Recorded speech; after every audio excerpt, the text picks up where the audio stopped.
International conference of agriculture economics के president doctor Mateen cam, NITI Aayog के सदस्य श्री रमेश जी,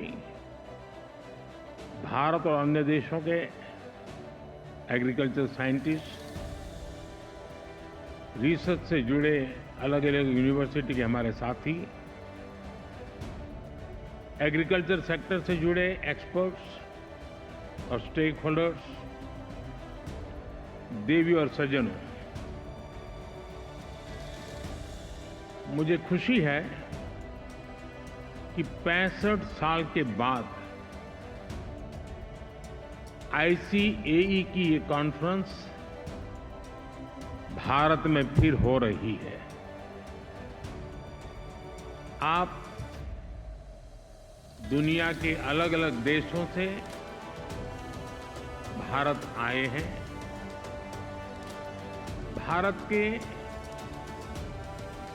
120 मिलियन किसानों की तरफ से आपका स्वागत है।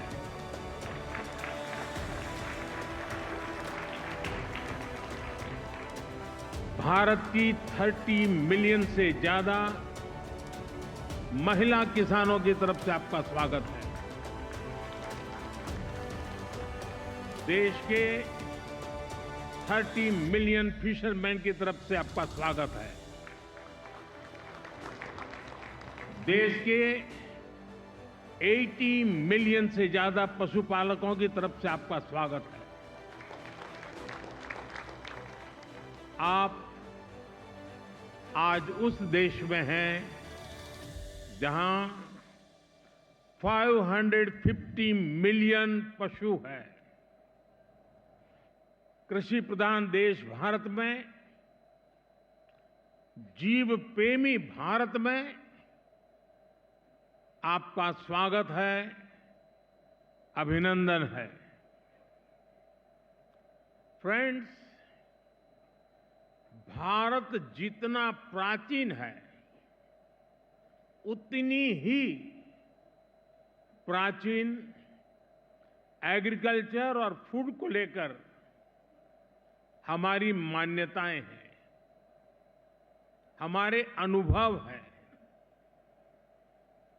और भारतीय कृषि परंपरा में साइंस को, लॉजिक को प्राथमिकता दी गई है। आज फूड और न्यूट्रिशन को लेकर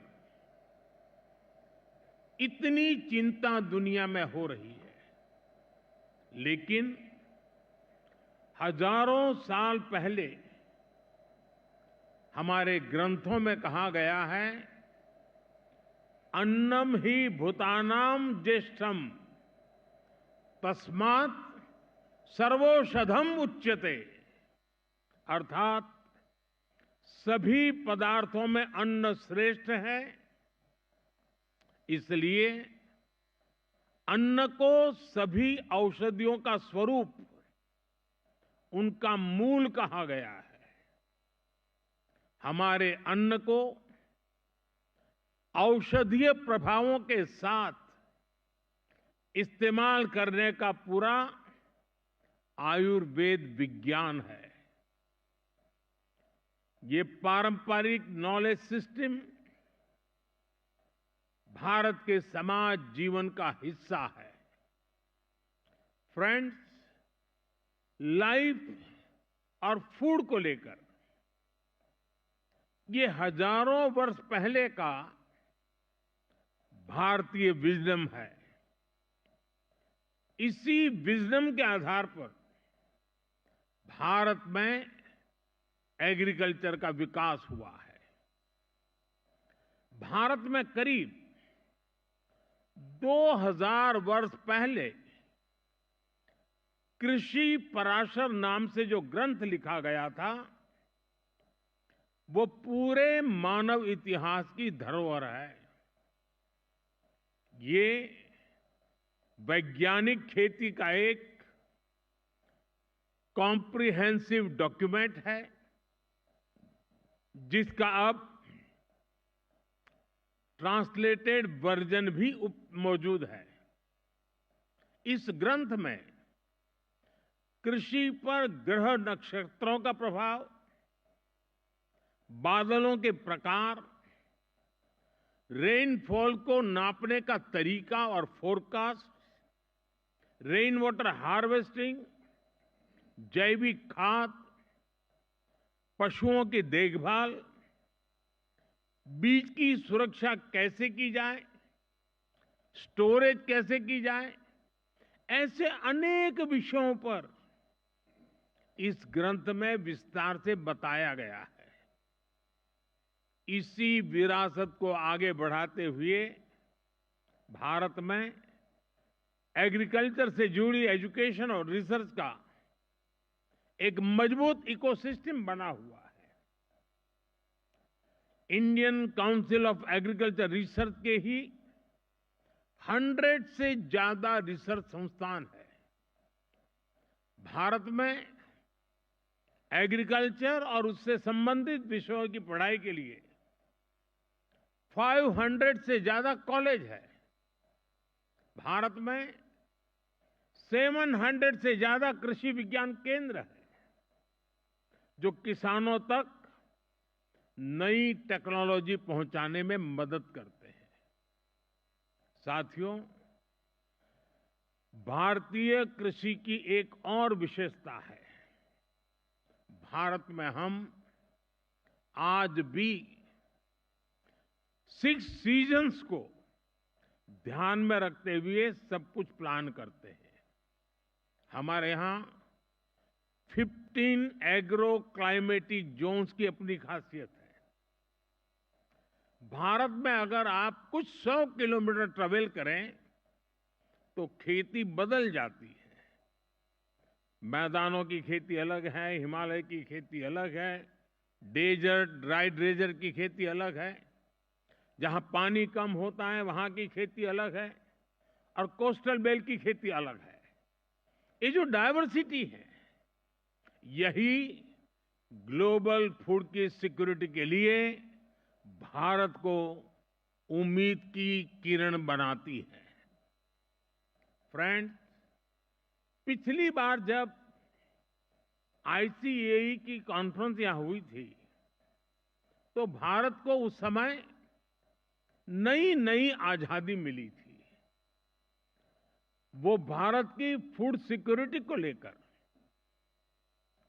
भारत की एग्रीकल्चर को लेकर एक चैलेंजिंग टाइम था। आज भारत एक फूड सरप्लस देश है। आज भारत दूध, दाल और मसालों का सबसे बड़ा प्रोड्यूसर है। Bharat food grain, fruits, vegetable, cotton, sugar, T, framed fish, इनका दूसरा सबसे बड़ा प्रोड्यूसर है। एक वो समय था जब भारत की फूड सिक्योरिटी दुनिया की चिंता का विषय था। एक आज का समय है जब Bharat global food security, global nutrition security, इसके सॉल्यूशन देने में जुटा है।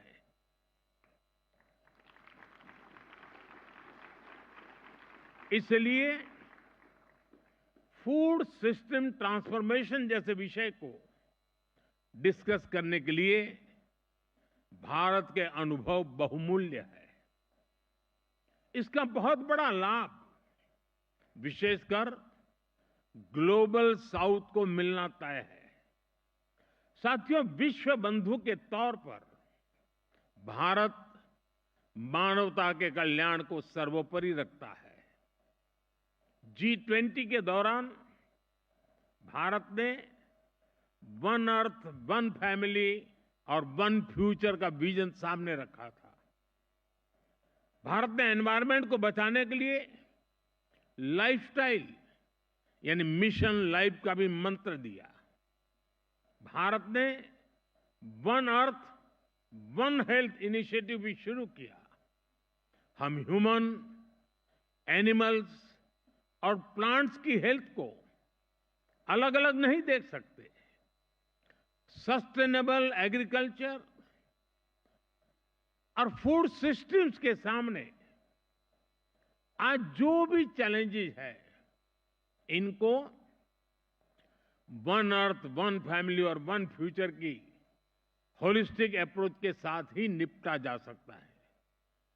साथियों, एग्रीकल्चर हमारी इकोनॉमिक पॉलिसी के सेंटर पे है। हमारे यहां करीब 90% परिवार ऐसे हैं जिनके पास बहुत कम जमीन है। ये छोटे किसान ही भारत की फूड सिक्योरिटी की सबसे बड़ी ताकत है। यही स्थिति एशिया के कई विकासशील देशों में है।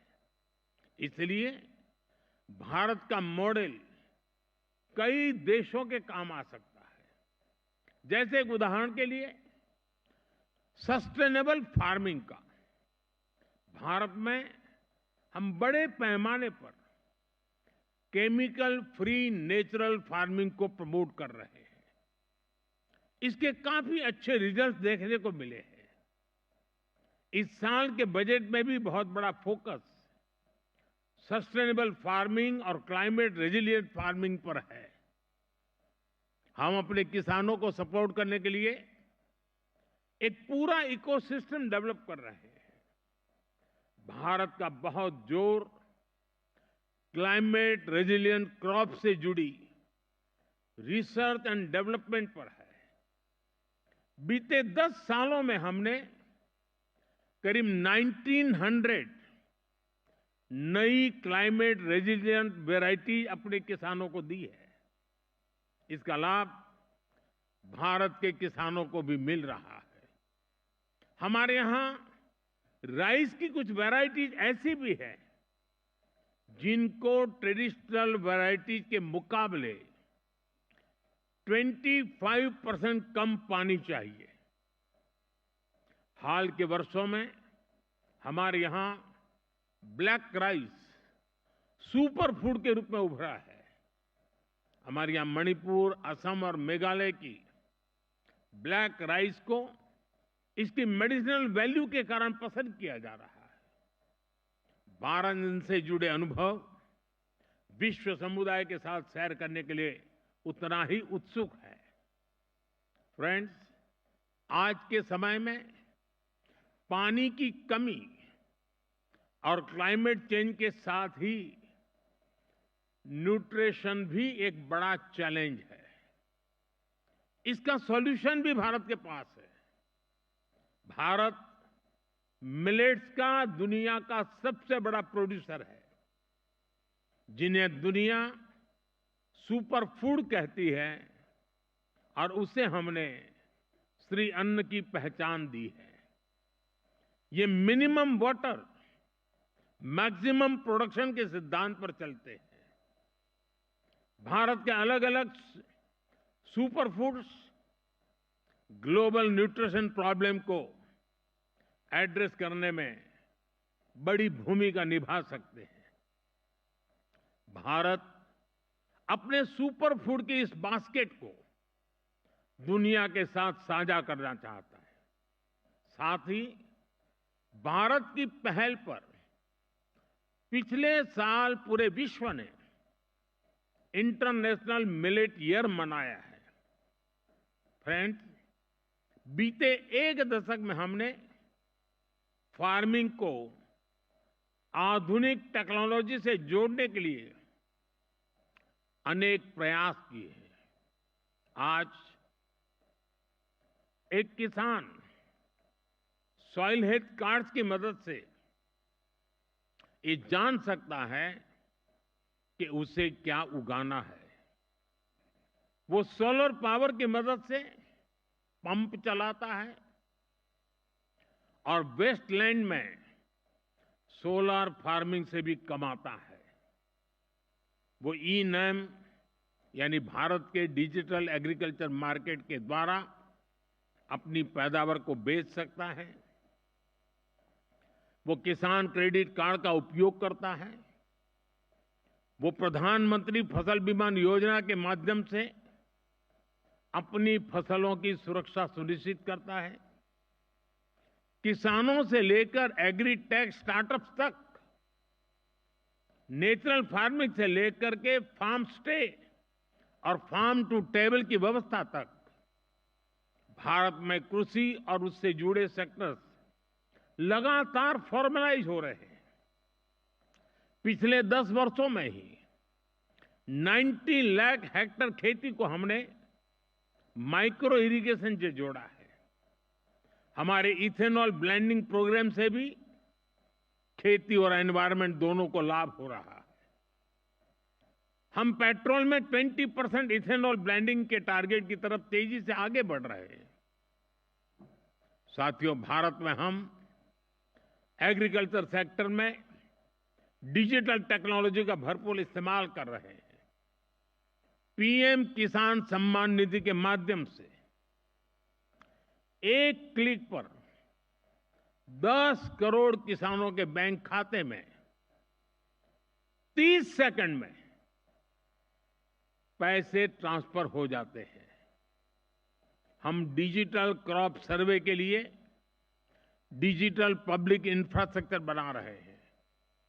हमारे किसानों को रियल टाइम इंफॉर्मेशन मिलेगी और वो डेटा ड्रिवन डिसीजन ले सकेंगे। हमारी इस पहल से करोड़ों किसानों को फायदा होगा, उनकी आर्थिक स्थिति और बेहतर होगी। सरकार लैंड के डिजिटलाइजेशन का भी बहुत बड़ा अभियान चला रही है। किसानों को उनकी लैंड का एक डिजिटल आइडेंटिफिकेशन नंबर भी दिया जाएगा। ड्रोन का उपयोग भी खेती में बहुत तेजी से प्रमोट हम कर रहे हैं। ड्रोन से होने वाली खेती की कमान महिलाओं को, हमारी ड्रोन दीदियों को दी जा रही है। ये जो भी कदम है, इनसे भारत के किसानों का तो फायदा हो गया ही, इससे ग्लोबल फूड सिक्योरिटी को भी ताकत मिलेगी। फ्रेंड्स, आने वाले 5 दिनों में आप सभी यहां खुलकर चर्चा करने वाले हैं। यहां मैं बड़ी संख्या में महिलाओं की भागीदारी, युवाओं की भागीदारी देखकर अधिक प्रसन्न हो रहा हूं। आपके आइडियाज पर सबकी नजर रहेगी। मैं आशा करता हूं कि इस कॉन्फ्रेंस से हम दुनिया को सस्टेनेबल एग्री फूड सिस्टम से जोड़ने के रास्ते खोज सकेंगे। हम एक दूसरे से सीखेंगे भी और एक दूसरे को सिखाएंगे भी। साथियों, आप कृषि जगत से जुड़े हुए लोग हैं, तो एक और जानकारी आपके सामने रखना मुझे बड़ा मन करता है। मुझे पता नहीं है दुनिया में कहीं किसी किसान का स्टैच्यू हो। हमने दुनिया में सबसे ऊंचे स्टैच्यू के रूप में स्टैच्यू ऑफ लिबर्टी की चर्चा सुनी है, लेकिन मेरे सारे कृषि जगत के लोगों को जानकर के खुशी होगी कि भारत में आजादी के आंदोलन में जिस महापुरुषों ने किसान शक्ति को जागृत किया, किसानों को आजादी के आंदोलन का मुख्य धारा में जोड़ा, वे सरदार वल्लभ भाई पटेल की दुनिया की सबसे ऊंची प्रतिमा भारत में है। स्टैच्यू ऑफ लिबर्टी से डबल उसकी ऊंचाई है और एक किसान नेता की है। और दूसरी विशेषता है कि ये जो स्टैच्यू बनाया गया है, तो भारत के 600,000 6 लाख गांवों से हर गांव में किसानों को कहा गया कि आप खेत में जिस लोहे के औजार का उपयोग करते हैं, वैसा अपने खेत में उपयोग किए हुए औजार का टुकड़ा हमें दीजिए। 6 लाख गांवों से खेतों में उपयोग किया गया लोहे का औजार लाया गया, उसको मेल्ट किया गया और दुनिया के सबसे ऊंचे एक किसान नेता के स्टैच्यू के अंदर उस खेत में उपयोग किए औजार का मेल्ट करके लोहा उपयोग किया गया। मैं जरूर मानता हूं कि इस देश के किसान पुत्र को इतना बड़ा सम्मान जो मिला है, शायद विश्व में ऐसा कहीं नहीं हुआ होगा। मुझे पक्का विश्वास है आज यहां आप आए हैं तो जरूर स्टैच्यू ऑफ यूनिटी, विश्व का सबसे ऊंचा ये स्टैच्यू देखने के लिए आप आकर्षित होंगे। मैं एक बार फिर आप सभी को बहुत बहुत शुभकामनाएं देता हूं। धन्यवाद।